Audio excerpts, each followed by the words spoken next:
Most beekeepers go through their entire career or life that they've got bees without ever experiencing what it's like to look inside the winter cluster. Well, today we're going to change that. I'm Jonathan, and welcome back to the Hive Doctor.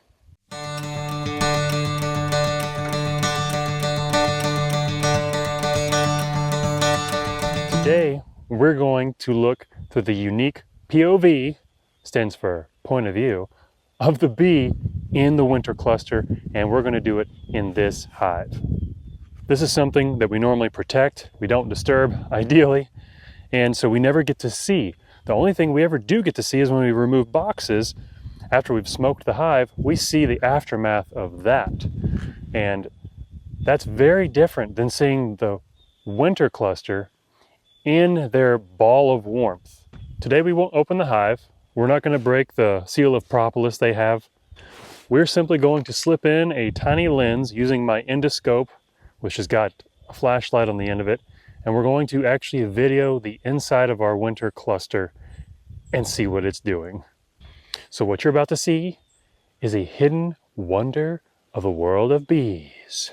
Whoa. Now, since I don't use traditional bottom boards, and my entrance holes line up with the end bar of a frame, that's not going to work out for inserting an endoscope. So what we are going to do is very gently and without using any smoke, because that would make everything pointless, remove the feeder jar from the back, and that's going to give us a 3-inch entryway right in the center. And I anticipate, since it's a winter cluster, that's exactly where the cluster is going to be. So let's go ahead and remove that, and now we're going to go on in.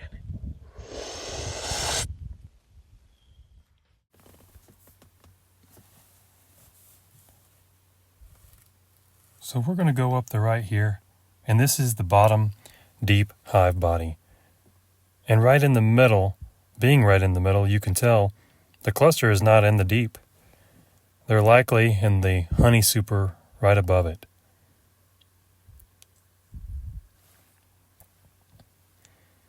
In fact, I can see a little bit of glistening right now, probably from the bodies of the bees. Yep, there's one.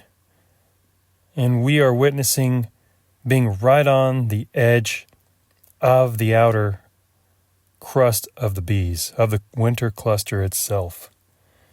And they're quite active. Like, they're not what I would think of in my mind. We're probably not cold enough for them to cluster as tightly as I anticipated. So this is in the mid-40s, the inside of their colony. They generally keep the center of their cluster around 94 degrees, give or take,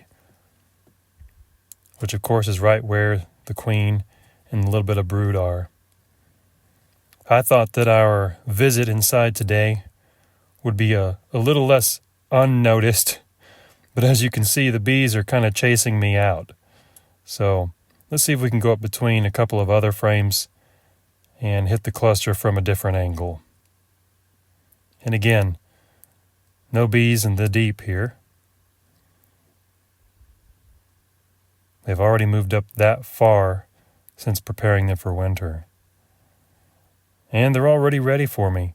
It's really nice to see, though, the bees, their activity, how they respond to something in the colony. Just imagine putting a tiny little camera on top of a wasp and putting it inside of a colony. I bet this is very similar to what that would be.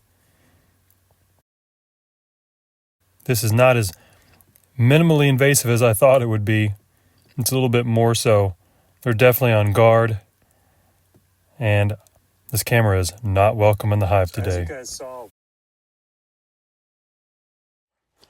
So as you guys saw, we didn't even make it to the middle of this cluster. We just made it to the freeze point where the cold air still exists within the hive bodies, but the outer mantle or the crust of the winter cluster was still quite active. And not only were they active, but they also were not happy to see us. I thought this would be a little bit more minimally invasive than it was.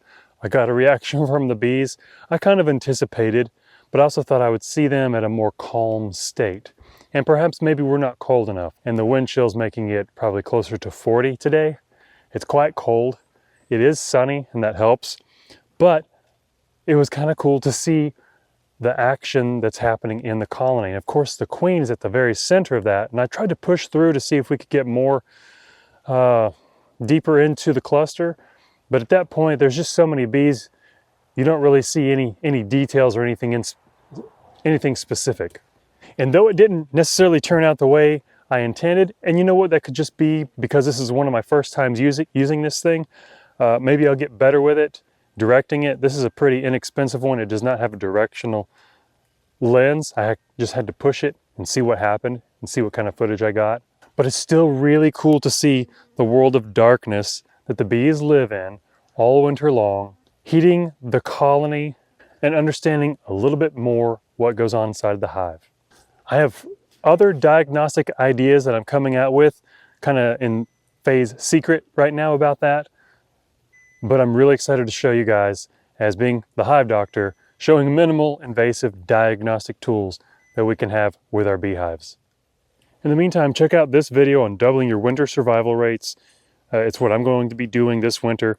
It's still kind of early, it's the beginning of December, but there'll be a video about that coming out to show you how I'm going to really heavily insulate the top and upper sides of my colonies, increasing their CO2 levels, which inhibits the mites in a lot of ways, controls moisture the correct way like it does in the hollow cavity of a tree, and ensures that my bees don't eat nearly as much honey as they usually do in my traditional wintering methods.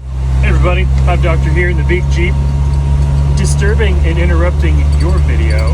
Thanks for watching, by the way, so that I could bring a solution, something I made for you, with you in mind. So please take a moment and listen to myself talk to you about the thing. Beekeeping isn't hard. The confusion around what to do and when to do things is. That's what costs colonies, that's what creates doubt, and that's what makes people quit. Now imagine this instead. You walk up to your hive and you know the next step. You understand the seasonal cues and you see the signs. You move with confidence instead of fear. No more guessing, no more scrolling forums for conflicting advice, no more wondering, am I too early or am I too late? You finally have a clear roadmap, built on nature, not dates. You know what to do and you know when to do it, anywhere in the world and in every season.